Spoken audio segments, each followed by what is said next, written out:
AQI का level दर्ज किया गया। इधर गुरुग्राम में 321, बहादुरगढ़ में 314 दर्ज किया गया AQI। हरियाणा के कई जिलों में शीतलहर का भी अलर्ट है। हिसार में 7 डिग्री दर्ज किया गया तापमान। गुरुग्राम समेत कई शहरों में तापमान में गिरावट।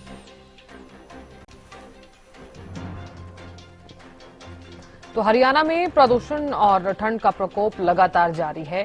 एक तरफ तो पॉल्यूशन है, दूसरी तरफ अब ठंड ने भी जो है वो कहर बरपा दिया है।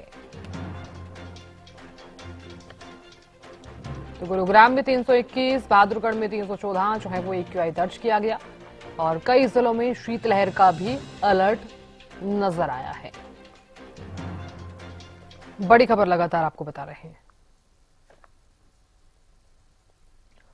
तो फिलहाल देखा जाए तो क्योंकि विजिबिलिटी भी काफी ज्यादा कम नजर आई और जो धुंध है वो भी लगातार देखी जा रही है।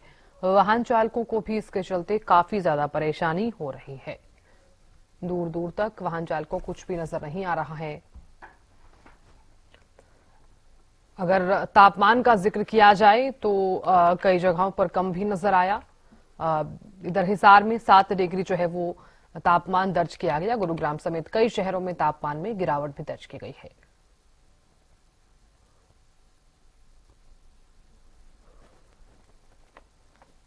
फिलहाल लोग ठंड से बचने के लिए अलाव का सहारा ले रहे हैं और वाहन चालकों को भी विजिबिलिटी कम होने के चलते दूर दूर तक कुछ भी नजर नहीं आ रहा है। वाहनों की रफ्तार भी धीमी हो गई है।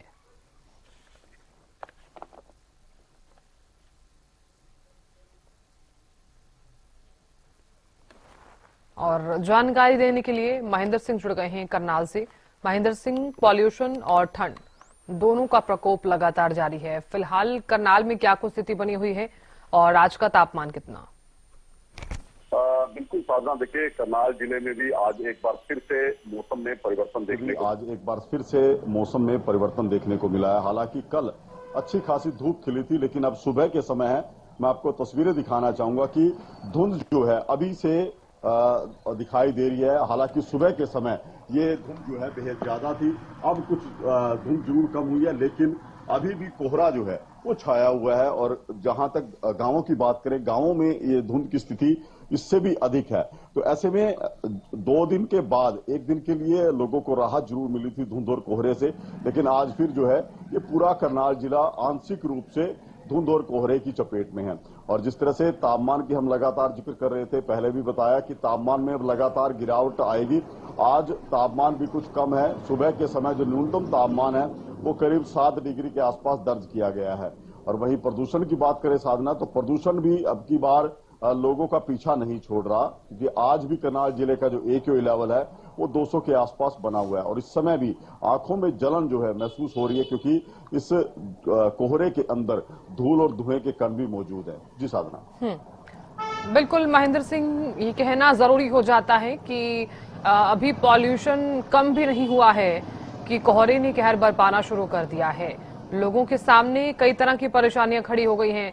वाहन चालकों को परेशानियां हो रही हैं। रेंग रेंग कर वाहन जो है वो सड़क पर रेंगते हुए भी नजर आए हैं।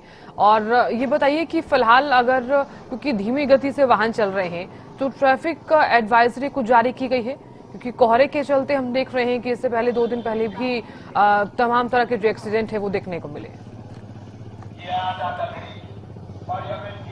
बिल्कुल, देखिए साधना, आपने एक बड़े विषय का जिक्र किया है कि इस मौसम में सड़क हादसे अप्रत्याशित रूप से बढ़ जाते हैं।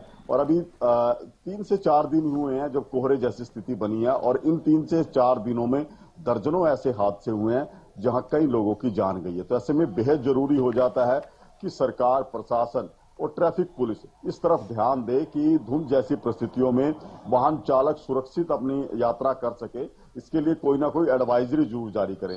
हालांकि अभी तक कोई आधिकारिक रूप से ऐसी एडवाइजरी जारी नहीं हुई है, लेकिन अपील जरूर जो है वो पुलिस की तरफ से, प्रशासन की तरफ से की जा रही है कि धुंध जैसे हालातों में अपने वाहन की गति को नियंत्रित रखें, अपनी जो हेडलाइट है उसको जलाकर रखें, बैकलाइट जलती रहनी चाहिए। इसके अलावा एक मुहिम जो ट्रैफिक पुलिस की तरफ से चलाई गई है कि ऐसे वाहन जिनके पीछे ज्यादा बैकलाइट नहीं होती या वो बड़े हैं साइज में, उनके पीछे रिफ्लेक्टिंग टेप लगाई जा रही है, चाहे वो ट्रक है, ट्रैक्टर ट्रॉली है या ऐसे व्हीकल है जो धुंध के समय ज्यादा जो है दिखाई नहीं देते, उनके लिए अब ये रिफ्लेक्टिंग टेप का अभियान ट्रैफिक पुलिस द्वारा चलाया जा रहा है। जी बिल्कुल महेंद्र सिंह, ये भी जरूरी हो जाता है, तो जैसे जैसे कोहरा बढ़ता है वैसे वैसे लोगों की जो परेशानियां हैं वो खड़ी हो जाती हैं। सरकार की तरफ से क्या कुछ इंतजाम किए गए हैं ताकि सड़क हादसे रोके जा सके? देखिए साधना, सरकार की तरफ से कई तरह के इंतजाम जो हैं वो करने होते हैं मौसम की परिस्थितियों को देखते हुए, और इस साल ही नहीं बीते लगभग हर वर्ष हम यही स्थिति देखते हैं कि दिसंबर, जनवरी और फरवरी के महीने में धुंध जो है अपना कहर दिखाती है और सड़क हादसे होते हैं। तो इससे सबसे पहले तो ये बेहद जरूरी हो जाता है कि जितनी भी सड़कें हैं जहां पर वाहन दौड़ रहे हैं वहां पर सफेद या पीली पट्टी लगाई जाए, ताकि वाहन चालकों को इंडिकेशन रहे कि सड़क की लिमिट कहां तक है, वो किसी गड्ढे में या खेत में ना चले जाए। अभी भी इसमें कमी है, बहुत सी सड़कें ऐसी हैं जहां पर अभी सफेद या पीली पट्टी गायब है, तो ये बेहद खतरनाक हो सकता है। ये प्रशासन की तरफ से, सरकार की तरफ से कदम जो है अभी जो शुरुआती दिनों में उठा लिया जाना चाहिए। दूसरा ये है कि जिस सड़कों पर संकेत लगने बेहद जरूरी है, क्योंकि ग्रामीण अंचल की कई सड़कें ऐसी हैं जहां पर तीव्र मोड़ होते हैं, अचानक मोड़ होते हैं, वहां पर दिशा निर्देश लगे होने बेहद जरूरी है। वो भी काम अभी तक पूरा नहीं हुआ है। इसके अलावा नेशनल हाईवे की मैं बात करूं, चाहे हम नेशनल हाईवे 44 की बात करें या 152D की बात करें, जहां पर गति सीमा बेहद ज्यादा रखी गई है, यानी कि सामान्य दिनों के लिए वहां गति 90 से 100 किलोमीटर प्रति घंटे की स्पीड की है, तो वहां पर लेन में चलना बेहद जरूरी है कि जिस भी श्रेणी के वाहन है वो अपनी लेन में चले। अक्सर देखने को मिलता है कि जो ट्रक है या कैंटर है या ट्रैक्टर ट्रॉली है वो कार वाली लेन में चलते हैं, जिसकी वजह से हादसे ज्यादा होते हैं। तो ऐसे में बेहद जरूरी है कि इनकी चेकिंग की जाए, इनको बकाया समझाया जाए कि आपको कौन सी लेन में चलना है ताकि हादसे से सुरक्षा हो सके। जी साधना। बिल्कुल महेंद्र सिंह, बहुत शुक्रिया जानकारी देने के लिए और बने रहने के लिए।